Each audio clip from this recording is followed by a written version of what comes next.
Chapter 15. The Man of the Island. From the side of the hill, which was here steep and stony, a spout of gravel was dislodged, and fell rattling and bounding through the trees. My eyes turned instinctively in that direction, and I saw a figure leap with great rapidity behind the trunk of a pine. What it was, whether bear or man or monkey, I could in no wise tell.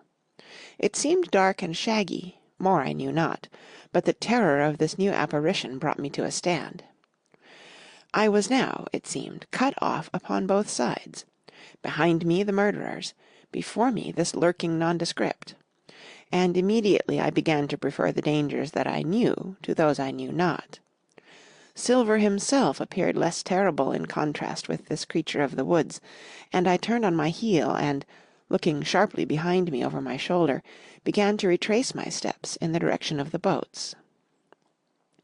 Instantly the figure reappeared, and, making a wide circuit, began to head me off. I was tired, at any rate, but had I been as fresh as when I rose, I could see it was in vain for me to contend in speed with such an adversary. From trunk to trunk the creature flitted like a deer, running manlike on two legs, but unlike any man that I had ever seen, stooping almost double as it ran. Yet a man it was. I could no longer be in doubt about that. I began to recall what I had heard of cannibals. I was within an ace of calling for help, but the mere fact that he was a man, however wild, had somewhat reassured me, and my fear of Silver began to revive in proportion. I stood still, therefore, and cast about for some method of escape, and as I was so thinking, the recollection of my pistol flashed into my mind. As soon as I remembered I was not defenceless, courage glowed again in my heart, and I set my face resolutely for this man of the island, and walked briskly towards him. He was concealed, by this time, behind another tree trunk, but he must have been watching me closely, for as soon as I began to move in his direction he reappeared and took a step to meet me. Then he hesitated, drew back, came forward again, and at last, to my wonder and confusion, threw himself on his knees and held out his clasped hands in supplication. At that I once more stopped. "Who are you?" I asked. "Ben Gunn," he answered, and his voice sounded hoarse and awkward like a rusty lock. "I'm poor Ben Gunn, I am, and I haven't spoke with a Christian these 3 years."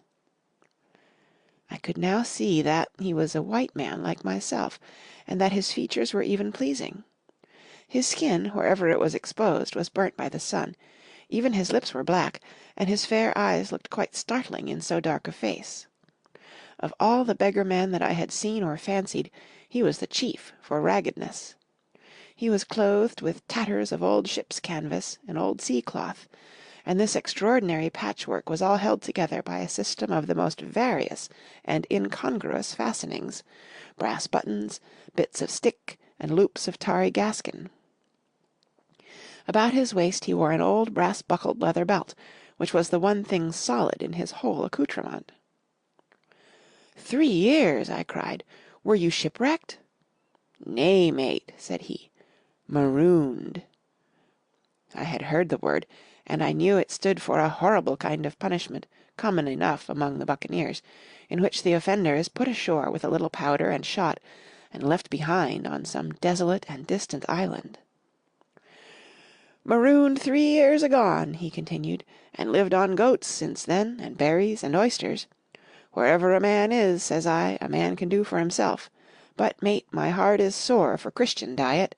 You mightn't happen to have a piece of cheese about you now? No?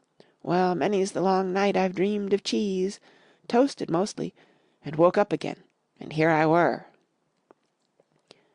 "If ever I can get aboard again," said I, "you shall have cheese by the stone."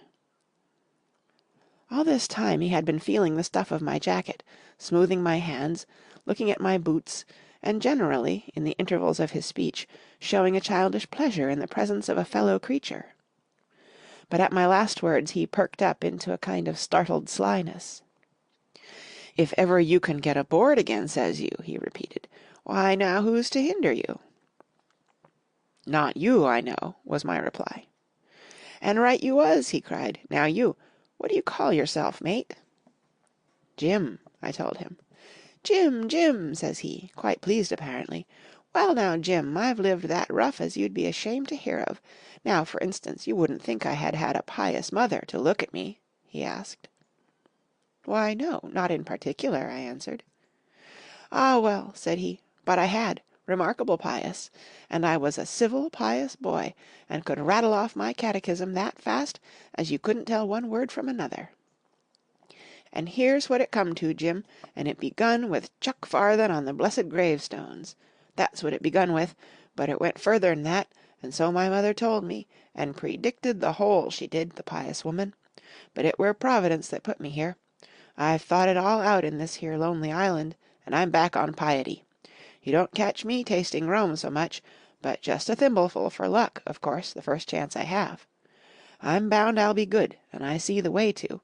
And Jim," looking all round him and lowering his voice to a whisper, "I'm rich." I now felt sure that the poor fellow had gone crazy in his solitude, and I suppose I must have shown the feeling in my face, for he repeated the statement hotly. "Rich, rich," I says, "and I'll tell you what, I'll make a man of you, Jim. Ah, Jim, you'll bless your stars, you will. You was the first that found me." And at this there came suddenly a lowering shadow over his face, and he tightened his grasp upon my hand, and raised a forefinger threateningly before my eyes. "Now, Jim, you tell me true, that ain't Flint's ship?" he asked. At this I had a happy inspiration. I began to believe that I had found an ally, and I answered him at once. "It's not Flint's ship, and Flint is dead, but I'll tell you true, as you ask me, there are some of Flint's hands aboard, worse luck for the rest of us." "Not a man with one leg?" he gasped. "Silver?" I asked. "Ah, Silver," says he, "that were his name. He's the cook, and the ringleader too." He was still holding me by the wrist, and at that he gave it quite a wring.